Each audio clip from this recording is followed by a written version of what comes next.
Saludamos a Fernando Fraquelli. ¿Cómo está, Fernando? Buen día. Muy Buenos bien. días. Para el mediodía está prevista la visita de Amado Boudou al Congreso Nacional a diputados. A las 11 de la mañana, puntapié inicial para este debate importante, la ley de leyes, como se la conoce en el Parlamento Nacional, con la presencia del Ministro de Economía, el equipo económico, los legisladores nacionales, y después de lo que va a ser la presentación que haga el Ministro de Economía sobre los números de la República Argentina para el año 2012, comenzarán a trabajar los legisladores del oficialismo, los legisladores de la oposición, esta comisión que preside Gustavo Marconato, para dar un cronograma de trabajo respecto a las invitaciones que van a hacer a los diferentes funcionarios, las distintas áreas del gobierno nacional, para que expliquen los puntos centrales del proyecto de ley de presupuesto para el año 2012. Yo te diría que por un lado está lo netamente económico. ¿Qué dicen los datos económicos? El proyecto de ley de presupuesto habla de un crecimiento del Producto Bruto Interno del 5,1%, una variación de índice de precios al consumidor del 9,2%, una cotización del dólar a 4,40 pesos para el año 2012. Eso es lo que marcan los puntos económicos. Ahí lo podemos ver. Sí, el crecimiento del PBI, el 5,1%, el dólar promedio, 4 pesos con 40, la inflación minorista, 9,2%, las reservas de deuda, para el pago de deuda, 5.674 millones de dólares, las exportaciones, miren las cifras, 90.800, sí, digo bien, millones de dólares, y las importaciones 82.254 millones de dólares, los datos que va a llevar hoy el Ministro de Economía a la Cámara de Diputados. ¿Y con qué escenario se va a encontrar allí en la Cámara Baja el Ministro? A ver, tenemos por un lado los números desde el punto de vista económico, por el otro lado viene lo político. Hay que recordar, y lo van a tener muy presente en el día de hoy los propios legisladores nacionales, qué es lo que ocurrió en el año 2010 cuando se tuvo que discutir el presupuesto de este año 2012. ¿Cuál fue la postura de la oposición? Porque aquí hay un cambio en torno a cómo va a ser el debate en la Cámara de Diputados. La postura de la oposición fue la siguiente, fue señalar que el oficialismo, el Frente para la Victoria, debió lograr el número de legisladores para comenzar a debatir el proyecto de ley de presupuesto. Después que se aprobara en la comisión los diferentes dictámenes para el tratamiento del proyecto de ley. Cuando el oficialismo lograra el quórum respectivo, la oposición iba a bajar al recinto para discutir el presupuesto. Finalmente no hubo esa posibilidad, los números no dieron la mayoría como para iniciar el debate y por lo tanto, ¿qué es lo que tuvo que hacer el Poder Ejecutivo?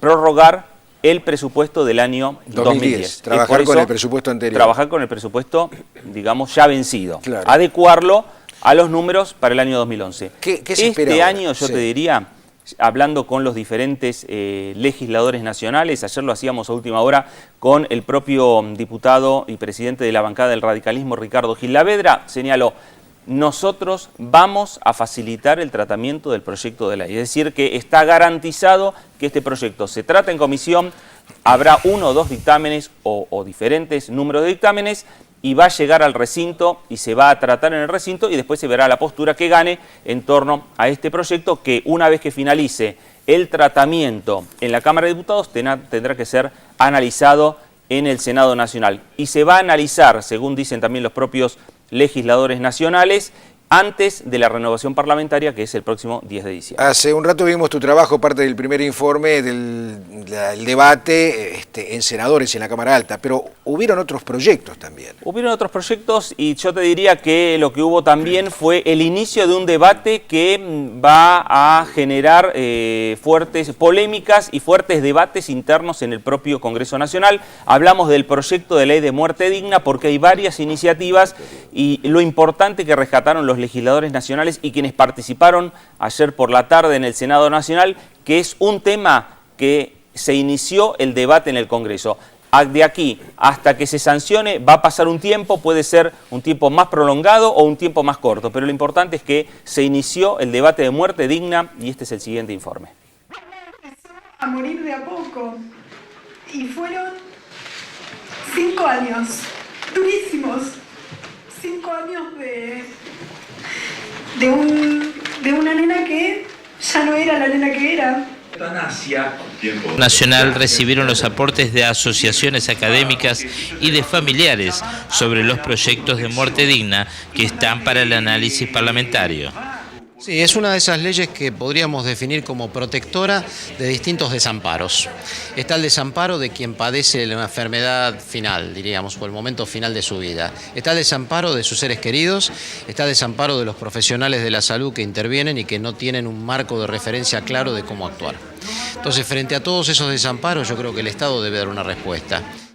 Los testimonios más demoledores a favor de la norma fueron dados por los familiares de quienes lidiaron con esta difícil situación.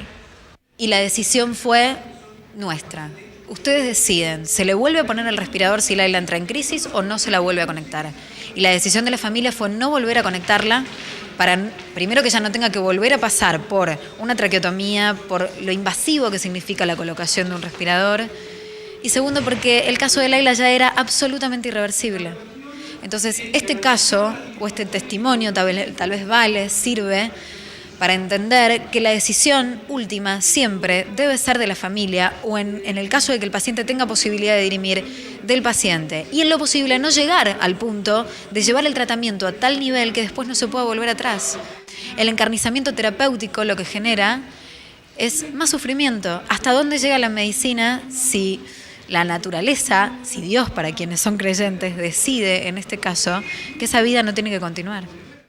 Melina consideraba que si tenía derecho a la vida, toda persona tiene derecho a la vida, no tiene obligación a vivir sufriendo. Melina nos hizo entender a todos que la muerte es un paso a la eternidad, que bien nos hemos ganado en esta vida, que la vida es un hecho y la muerte natural, inevitable y universal.